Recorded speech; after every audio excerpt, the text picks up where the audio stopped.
Olá pessoal, nós terminamos aí nessa imagem, né, de um osso em consolidação com a formação do calo ósseo e agora a gente vai falar sobre terminar aí o nosso assunto sobre fratura. Então, a formação do calo ósseo, pessoal, quando você tem a fratura, a primeira coisa que vai acontecer é um hematoma, ou seja, a gente vai ter extravasamento de sangue.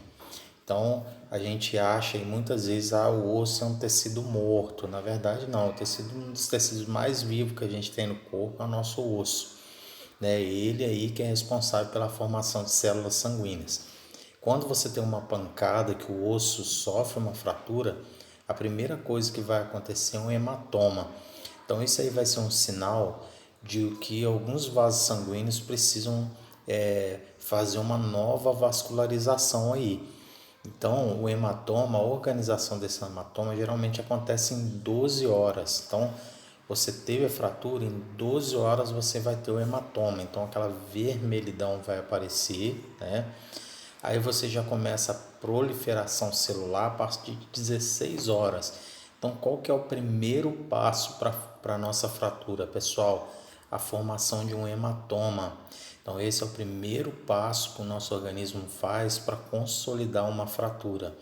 Depois, ele vai proliferar as células ósseas. Em 16 horas, ele já começa o seu organismo a formar aí os osteoblastos, os osteoclastos. Para quê? Para poder migrar essas células ósseas para o lugar, para o local. E aí você já tem, depois de 72 horas, uma revascularização óssea, ou seja, o seu osso vai começar a organizar uma nova rede vascular para poder conseguir consolidar essa fratura.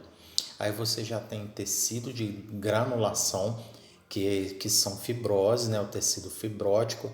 Sempre lembrar que o tecido fibrótico é um tecido cicatricial.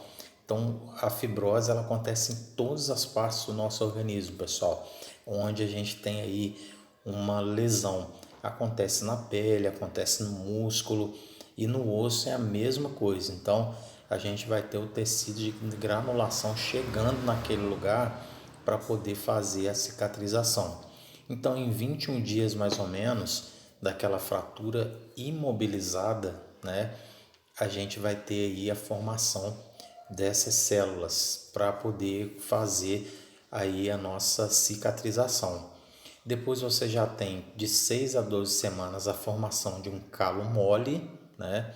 E de 12 a 20 semanas um calo duro. O calo mole, pessoal, ele não tem tanta hidroxiapatita, que é a parte mais, é a proteína mais forte do nosso osso. Então, a gente só vai ter hidroxiapatita com outros minerais apenas a partir de, aí, de 12 a 20 semanas, vai depender se é uma fratura em criança, se é uma fratura em idoso. Então, geralmente, uma fratura em criança, a recuperação é bem mais rápida do que um idoso, tá certo? Então, pessoal, a gente tem aí o calo mole, por isso que a gente precisa imobilizar, porque com a formação do calo mole, você ainda coloca aquele osso sujeito à fratura, uma refratura. Agora, o calo duro não, de 12 a 20 semanas também, aí sim o seu osso começa a ter uma certa proteção para que não ocorram novas fraturas, tá certo? E os fatores que vão influenciar nessa consolidação? Primeiro fator que eu já falei para vocês é a idade, né? Quanto mais idoso, maior dificuldade de consolidação. O estado nutricional. Então, a pessoa com uma perda nutricional, é, por qualquer motivo, né, o estado nutricional é, afetado por qualquer motivo, ele vai ter aí uma perda e uma dificuldade de consolidação. Algumas doenças, como por exemplo a osteoporose, né, a osteoporose vai dificultar esse processo de cicatrização e algumas infecções também, né? A osteomielite é uma delas. A mobilidade, pessoal, quanto mais móvel tiver o lugar, por isso que o tratamento é a imobilização. Então, quanto mais mole tiver o local, mais móvel, aliás, tiver o local, maior é a dificuldade de consolidar. Porque a partir do momento que o seu osso começa a querer consolidar, se você faz um movimento, ele vai ter que fazer esse retrabalho, ele vai tentar novamente consolidar. Então, por isso a importância da imobilização. Então, vai depender também, né, os fatores da vascularização. Tem locais que são mais vascularizados que outros. Então, vai ter lugar que a fratura vai demorar mais a consolidar. E a gente vai ter também algum fator que vai ter interferência, como a interposição de partes moles. Então, quanto mais o local tiver uma maior quantidade de partes moles, vai ser mais difícil essa consolidação, tá certo? E aí, pessoal, algumas complicações, retardo de consolidação, né? Principalmente que eu falei em pacientes idosos, a pseudoartrose. A pseudoartrose é como se o tecido não tivesse feito completamente a sua consolidação. Então ela vai ter um desgaste naquele local. E essa pseudoartrose, pessoal, ela pode acontecer de 3 tipos. A hipertrófica é uma pseudoartrose onde um calo ósseo vai ser bem grande, né? Eu já tive vários pacientes que você olha, tá aquele calo ósseo gigantesco, porém aquilo ali é uma pseudoartrose, né? É como se o osso tivesse feito a cicatrização, a consolidação, porém uma consolidação de forma errada, hipertrófica.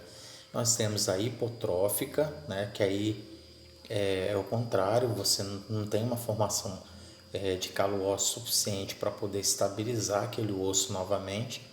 E a normotrófica, que você tem uma consolidação normal, não tem calosidade, mas você tem poucos minerais ali naquele local, por isso a pessoa vai estar suscetível a ter aí mais problemas. Pessoal, então terminamos aí essa parte, agora nós vamos pegar a apostila de vocês, eu vou falar a página lá, e aí a gente vai falar sobre os tipos mais comuns de fraturas.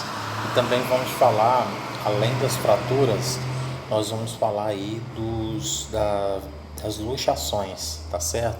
Então vou mudar aqui a nossa tela e a gente vai pegar a parte aqui da nossa apostila.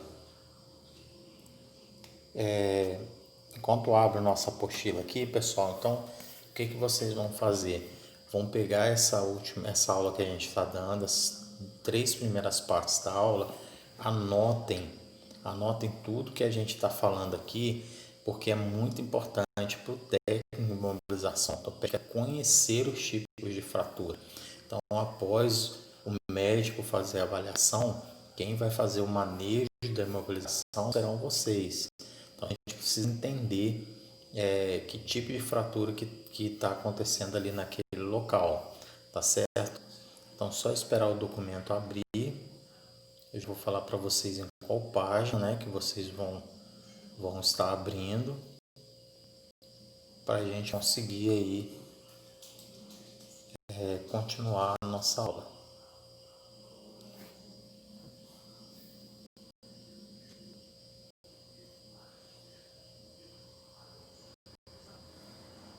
Tá meio lento aqui, pessoal, mas vai abrir.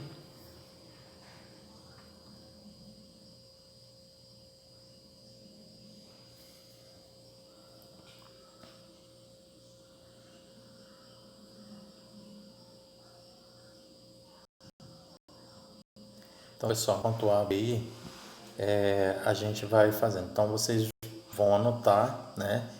E a gente vai falar os tipos mais comuns de fraturas. Então, ó, vocês receberam essa apostila.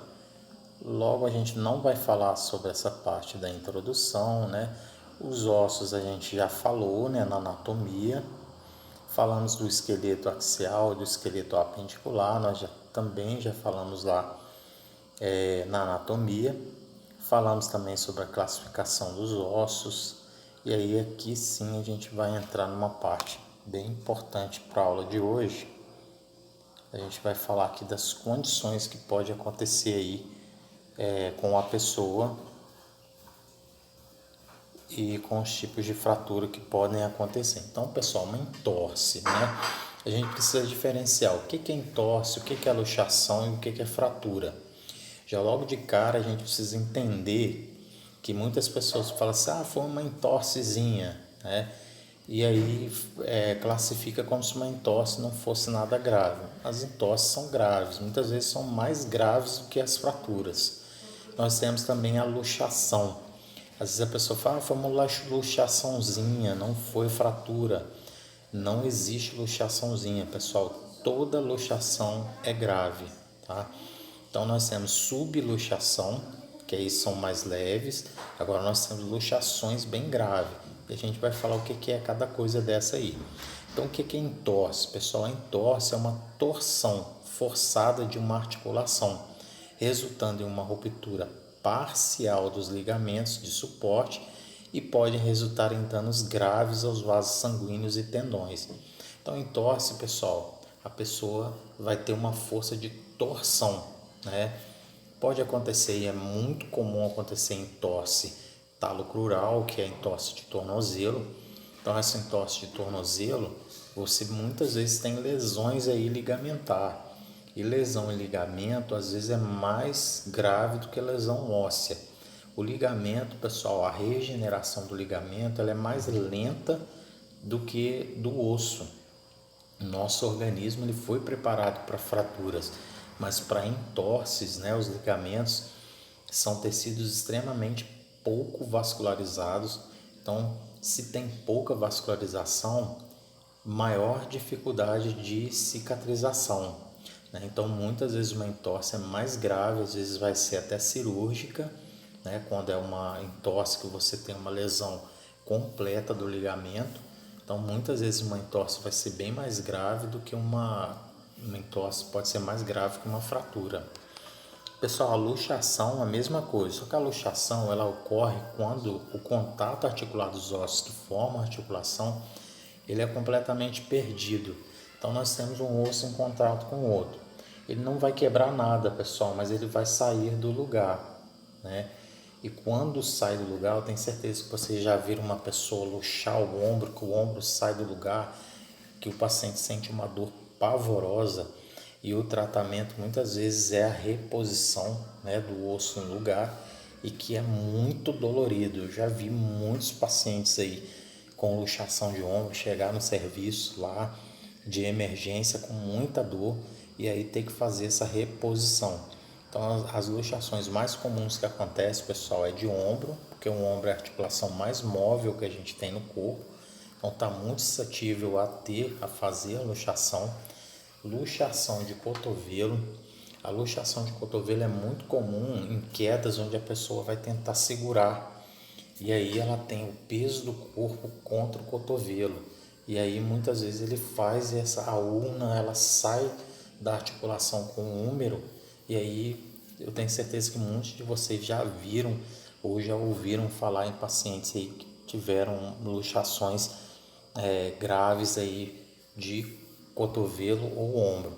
Outra luxação muito comum da patela, quando a patela sai do lugar, existe até uma doença chamada luxação recidivante. É o paciente que vai ter várias vezes essa luxação e de patela é muito comum acontecer. Então, pessoal, dos eventos que podem acontecer com o osso, né, com uma articulação, entorse, luxação e fraturas. As fraturas eu falei com vocês aí, comentei na aula anterior, porém na apostila a gente vai aumentar esse conhecimento e falar sobre os tipos de fratura. Então até daqui a pouco, no final da nossa aula, a gente vai falar um pouco sobre esses tipos mais comuns de fratura que existem no nosso corpo, tá certo? Então até daqui a pouquinho, pessoal.